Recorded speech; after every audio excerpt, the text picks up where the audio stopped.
এটা হচ্ছে দোতলার ছাদ। এই ছাদটা তো দেখো কীরকম নোংরা। এখানে যেমন কোটিং করা আছে, এটাতেও কোটিং করব। আগে এইভাবে করে ডোলে পরিষ্কার করে নিয়ে তারপরে একটু ব্লিচিং দেবো আর কি, তারপরে করব। অ্যাকচুয়ালি জলের স্পিডটা খুব কম, কেন জলটা আসছে ওই নিচের কল থেকে আসছে, তো স্পিডটা একটু কম, স্বাভাবিক হবে এটা। এই ভাইটা কাজ করছে এখানে। আর ভাবছি এই ট্যাঙ্কির থেকে একটু জল নিয়ে নে, যেটা দিয়ে জলটা আসছে ওটা দিয়ে নিবি। দেখি একটু ডাইরেক্ট জল দিয়ে কাজ করা যায়, সুবিধা হবে। তাহলে অনেকটা পরিষ্কার হয়েছে, এখানে একটু ব্লিচিং ছড়িয়ে দিলে আরও পরিষ্কার হবে।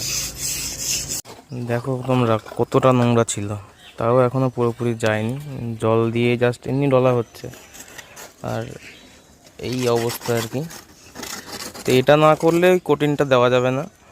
তা এটা হচ্ছে কঠিন দেওয়া, এটা কঠিন ছাড়া, পার্থক্যটা তোমরা নিজেরাই বুঝতে পারছো। দেখো আমি একটু কাছ থেকে দেখাই, এটাও এরকম করে ফেলবো আর কি, সেই জন্যই এত কিছু করা আর কি।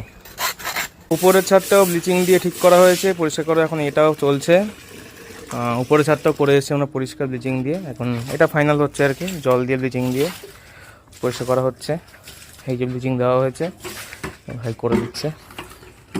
এমনি ডলাতে হয়, কিন্তু ব্লিচিং দিলে কি পুরো নোংরাটা উঠে যায়, সেই জন্য ব্লিচিংটা দেওয়া। মানে এরপর যদি বৃষ্টি হয়, যে নোংরাটা থাকবে ওটা একবারে ধুয়ে বেরিয়ে যাবে আর কি, এই জন্যই ব্লিচিংটা দেওয়া।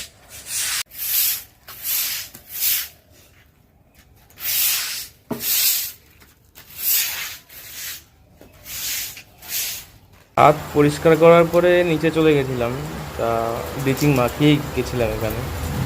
আমি মাখাইনি, ভাইটাই মাখিয়েছিল। তা এখন বৃষ্টি এসছে, একদিকে আমার লাভই হলো সেটা। দেখো বৃষ্টি পড়ছে, এই ব্লিচিংটা মাখানো আছে ছাদে।